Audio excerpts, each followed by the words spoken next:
छिन्दन्ति शस्त्राणि नैनं दहति पावका न चैनं क्लेहयन्त्यापो न शोषयति मारुतः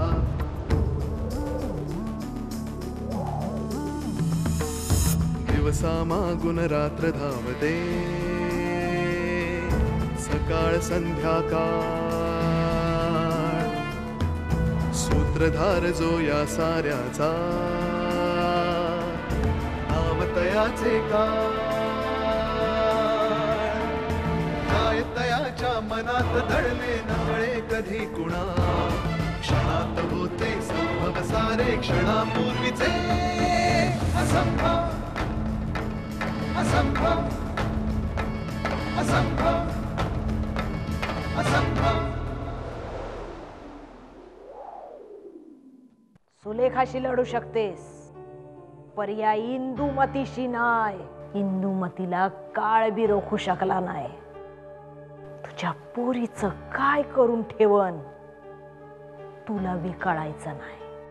आजोबा म्हणतात की दिसण्यातलं हे साम्य हा एक योगायोग असावा.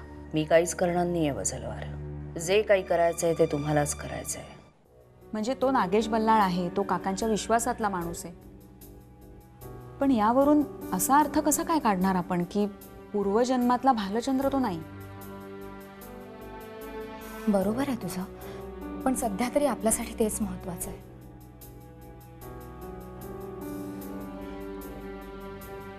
आणि एक सांगू तुला प्रिया, सुरुवातीला त्यांना पाहून मी सुद्धा दचकले होते. पण ते त्यांच्या आणि भालचंद्रमधल्या दिसण्याचे साम्य आहे त्यामुळे. पण आतून त्यांच्याबद्दल वेगळी अशी जाणीव नाही झाली मला. शुभ्रा, आत्तापर्यंत मला असं वाटायचं की माझ्याच बाबतीत अशा विचित्र घटना घडतायत. माझंच आयुष्य कॉम्प्लिकेटेड आहे. पण गेल्या जन्मातली ही गुंतागुंत अधिकच गूढ आहे ग. आणि त्याची उकल अजून व्हायची आहे. काही प्रश्नांची उत्तरं मिळाली आहेत, पण असे अजून बरेच प्रश्न आहेत ज्यांची उत्तरं मिळायची आहेत. आणि ती मिळेपर्यंत कदाचित अजून असे खूप धक्के पचवावे लागतील. त्यातली पॉझिटिव्ह गोष्ट ही आहे की हे धक्के आता आपल्याला एकट्याला सहन नाही करावे लागणार. आपण सगळेजण एकत्र आहोत ना आता, त्यामुळे या धक्क्यांची तीव्रता नक्कीच कमी होईल.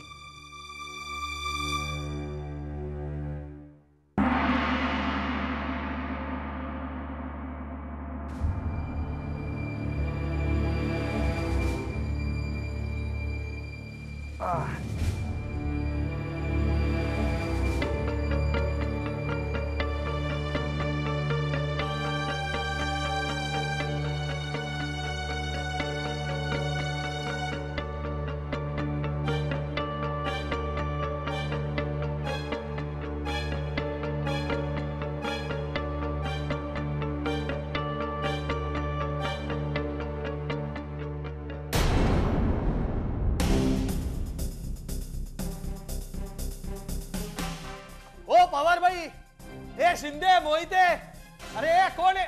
अरे ती बाई कुठे गेली? घाबरू नका.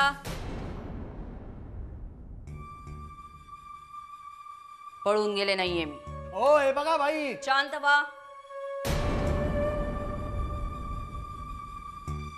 पळून जायचं असतं ना तर तुमच्या सेलवरची क्लिप डिलीट करून गेले असते.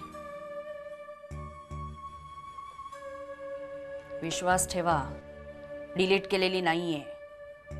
कारण तसं करून मला तुम्हाला अडचणीत आणायचं नव्हतं.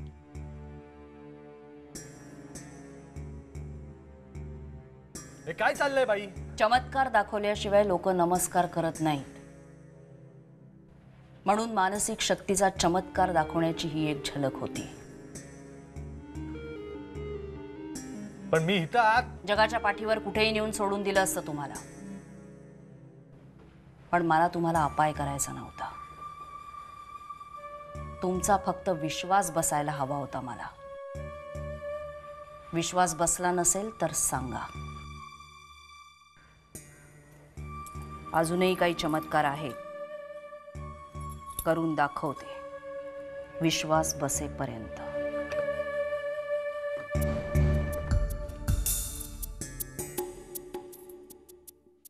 मला माहिती आहे इतक्या लवकर तुमचा विश्वास बसणार नाही. पोलिसात विचार कराल, तात्पर्य काढाल. माझ्या चमत्काराला नमस्कार नाही मिळाला तरी चालेल, फक्त विश्वास हवाय. ठेवता आला तर बघा. झोपल्यात त्या, उठवा त्यांना.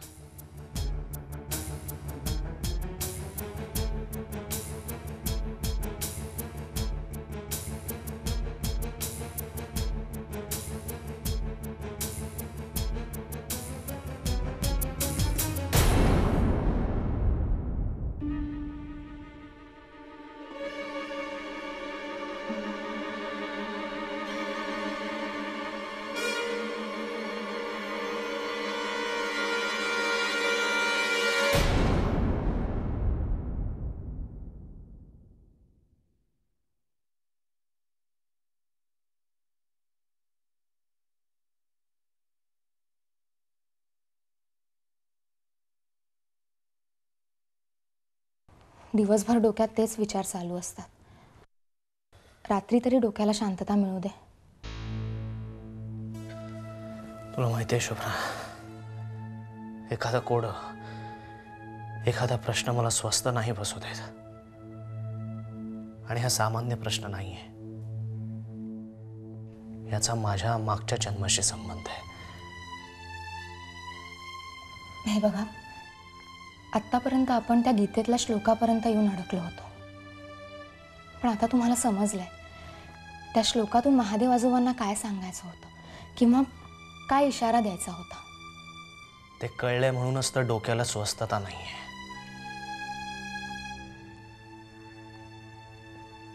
शुभ्रा,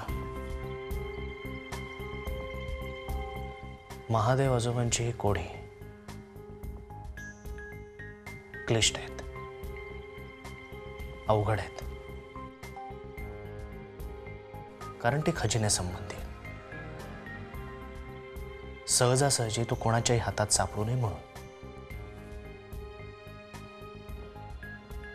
पण श्लोकातून त्यांनी दोन मूर्तींविषयी किंवा त्या वाईट शक्तीविषयी जो इशारा दिलाय तो इतका अवघड काय?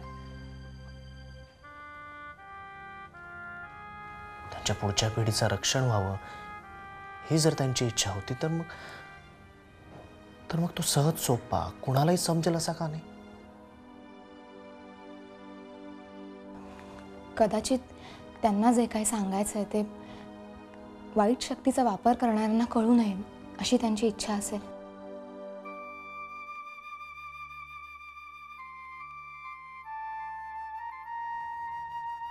पण मला अजून एक गोष्ट कळत नाही की खजिन्यासंबंधीची कोडी आणि वाईट शक्तीपासून वाचण्यासाठीचे इशारे, ह्या दोन्ही गोष्टींची महादेव आजोबांनी अशी सरमिसळ का केली असेल?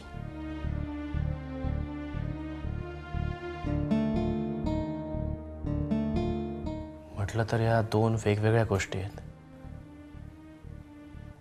म्हटलं तर एकमेकांना पूरक अशा दोन गोष्टी आहेत. म्हणजे दोन शक्यता आहेत शुभ्रा. शक्यता एक, खजिन्याचा शोध घेणाऱ्याला यातल्या वाईट शक्तीचा त्रास होईल म्हणून सोबत एक पॉझिटिव्ह शक्ती. शक्यता दोन, जो यातल्या वाईट शक्तीचा नायनाट करू शकेल त्याच्याच नशिबात खजिना असेल.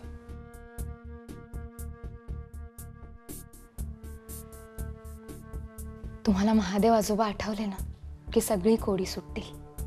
नाही शुभ्रा, नियतीच्या मनात काहीतरी वेगळंच आहे बहुतेक.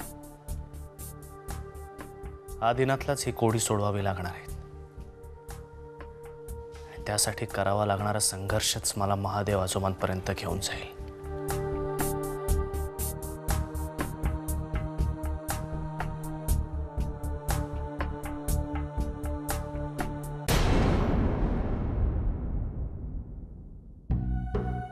मी काहीच करणार नाहीये वजलवार.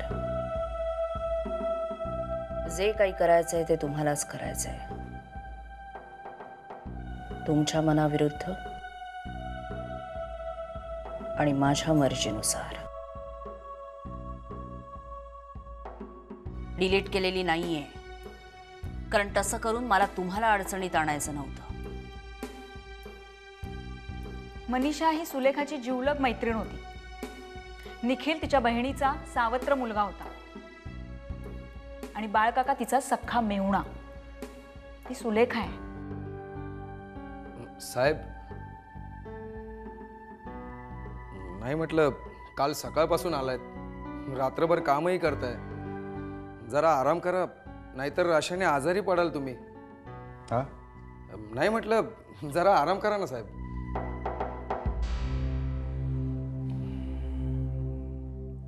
आराम हराम आहे शिंदे,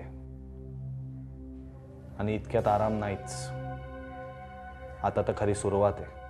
हा, काय नाही, मला चहा सांगा. हो साहेब.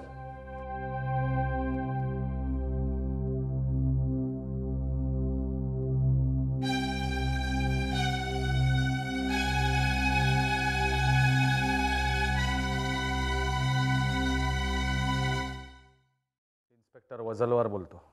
बोला. मला लवकरात लवकर कधी भेटू शकाल? कशासाठी? त्या ममनच्या केस संबंधी जरा बोलायचंय. हां, बोला ना. नाही, फोनवर नको. ठीक आहे, मी येते पोलीस स्टेशनला.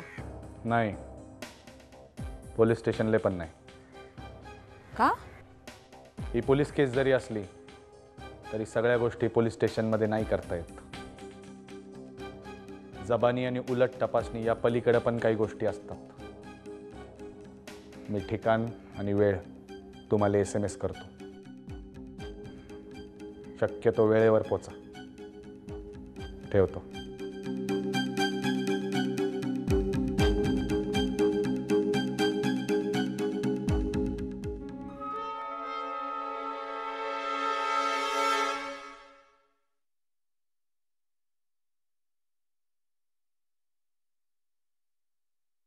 तनिष्का,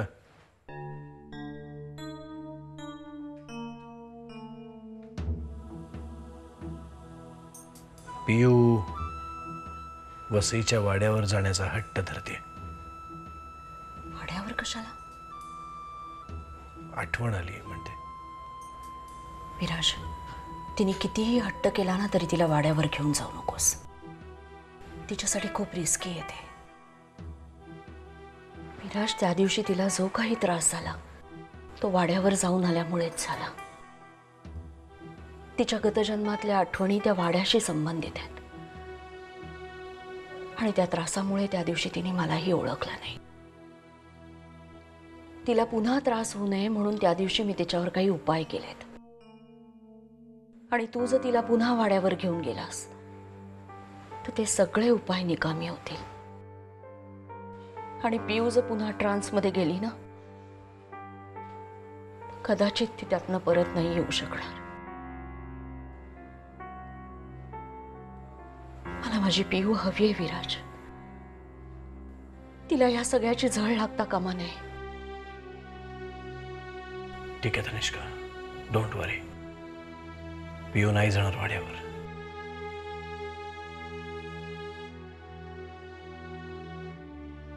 तनिष्का, कशी बाहेर पडणार आहेस या सगळ्यातून?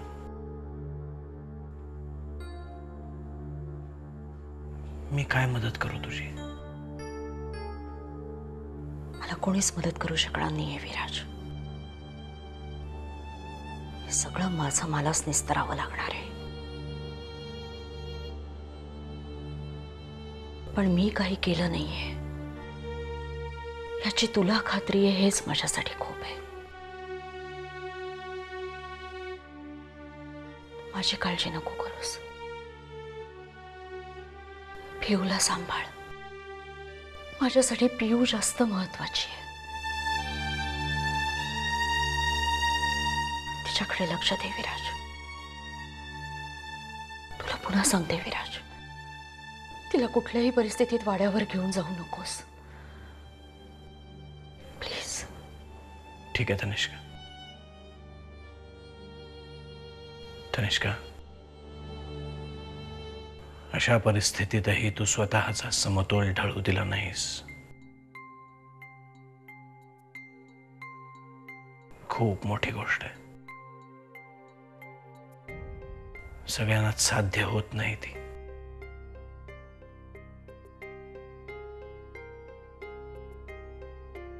येतो मी.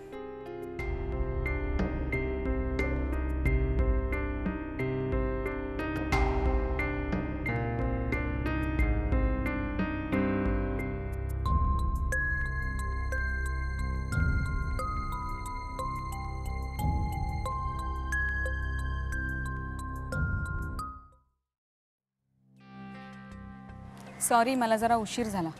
नाही ठीक आहे, काय प्रॉब्लेम नाही. आधी तुम्हाला बाहेर भेटायला का बोलवलं याचं कारण सांगतो. कुठल्याही केसचा विचार करताना तो त्रयस्थपणे करायला लागतो. काही केसेसच अशा असतात की ज्याची चौकशी करताना एका बाजूचा विचार सहानुभूतीपूर्वक व्हावा अशी गरज वाटायला लागते. ही केस पण अशीच आहे. आता हे जर कोणाला कळलं तर वजलवार एकतर्फी विचार करतो अशी बोंब उठवायला कोणी कमी करणार नाही. ठीक आहे, बोला.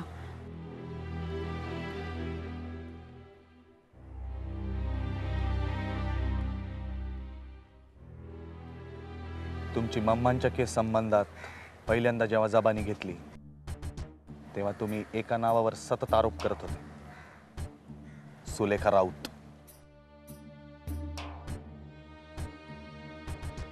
तुम्ही केलेले सगळे आरोप मला परत ऐकायचे. परत? एखादी गोष्ट नव्यानं वाचली तर त्याचा वेगळा अर्थ निघू शकतो. तसंच एखादा आरोप नव्यानं ऐकला तर तपासाला वेगळी दिशा मिळू शकते. मला अजूनही असं वाटतंय ममांच्या मृत्यूला एकमेव व्यक्ती जबाबदार आहे आणि ती म्हणजे सुलेखा राऊत.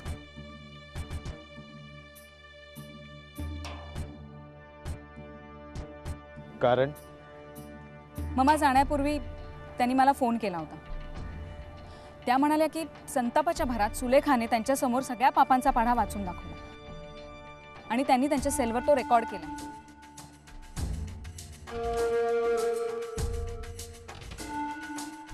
तुम्हाला तो फोन कधी आला होता? ममा जाण्याच्या काही वेळ आधी. नक्की वेळ सांगू शकाल? नाही. हरकत नाही. तुमच्या नंबरवरून मला हवी ती माहिती मी मिळवीनच. प्रियाताई, तनिष्काबाई सध्या लॉकअपमध्ये.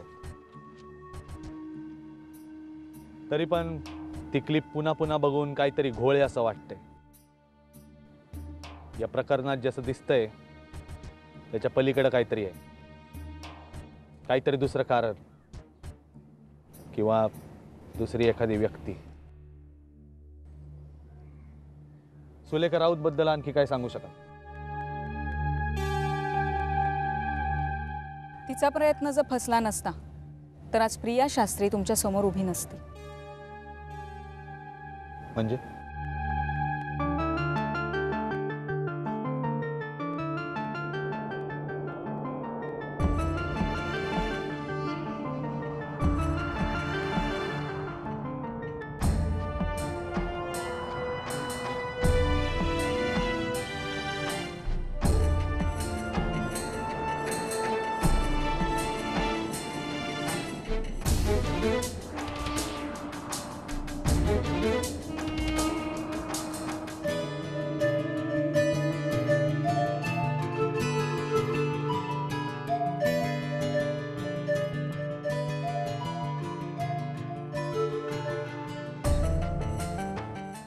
सुलेखा राऊत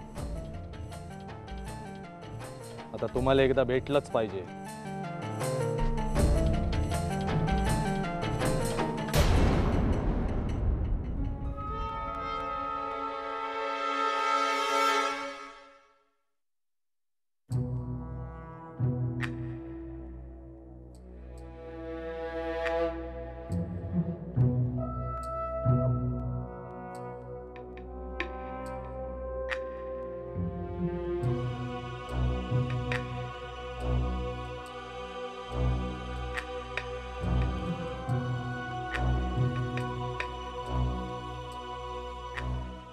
आमचं भाग्यच म्हणायचं आज तुझी भेट झाली. दी बँकेत गेली.